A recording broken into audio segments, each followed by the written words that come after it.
Wanamazingira wanasema usalama wa chakula wa kudumu katika eneo la Karamoja utafikiwa kupitia uwekezaji katika miradi ya umwagiliaji, kilimo kinachozingatia mabadiliko ya tabia nchi na hatua nyingine za kuongeza uwezo wa jamii kukabiliana na ukame. Edwin Nyachwara ni mchambuzi na mwanamazingira. Karamoja ni miongoni mwa maeneo lazima yasaidike kwa sasa, kwa sababu tuko katika karne ya 21 na tukiongea kuhusu maendeleo endelevu katika kanda la Afrika Mashariki, kweli Uganda itakuwa imerudi nyuma sana wasipofanya juhudi kukomboa eneo la Karamoja. Kwa hivyo kama serikali imepiga hatua sasa na imejitolea kuanza kuwauni watu wa Karamoja, ni jambo ambalo mimi nalivulia kofia sana na mapema. Waongeze mbinu zaidi za kisasa za kuboresha sekta ya kilimo, na sana sana pia kwenye kilimo waangalie sekta ya mifugo, inaleta uzalishaji wa mapato zaidi.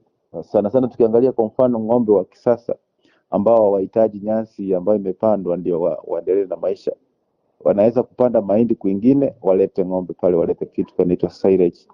Kwa hivyo ubanuzi wa kilimo na masuala mengine kwa kutumia mbinu za kisasa za teknolojia itakuwa miongoni mwa jeki kubwa sana katika kuendeleza kibwagizo cha maendeleo endelevu ya eneo la Karamoja. Saddam.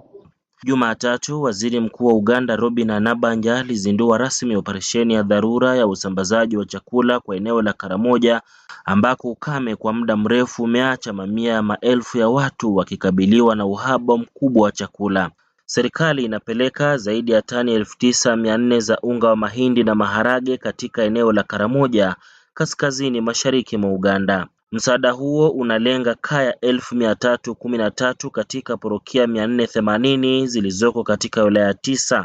Wilaya za Kabong, Kotido, Moroto na Park na Belatuk na Mudat ni miongoni mwa maeneo yaliyoathirika zaidi ambapo msaada huo utaanzia.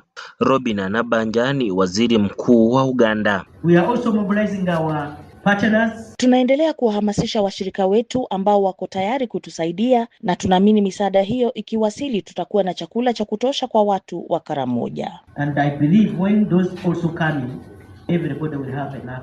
Waziri msaidizi anayeshughulikia masuala ya Karamoja Esther Nyakuna anasema serikali itaanza kutekeleza mkakati wa mpango mpya wa maendeleo wa mkoa wa Karamoja uliopitishwa hivi karibuni kama suluhu la muda mrefu. But we need a more sustainable way of making sure that Karamojongos are resilient. Serikali inapanga kutekeleza hatua za muda mrefu. Rais alitoa maelekezo kwamba hatuwezi kuendelea kutoa misaada ya chakula kwa wakaazi wa Karamoja milele. Hivyo tunataka kuwekeza katika miradi ya umwagiliaji kwa sababu ardhi ya Karamoja ina rutuba. We are looking forward to more water programs because we need irrigation. Our land is fertile, our land is very flat. Maafisa wa serikali wanasema ukame wa muda mrefu umesababisha mazao mengi kukauka mashambani, huku mamlaka zikithibitisha kuwa watu wasiopungua 16 wamefariki dunia kutokana na upungufu mkubwa wa chakula. Saddam Mubale, Idhaa Kiswahili, Sauti ya Afrika, Kampala.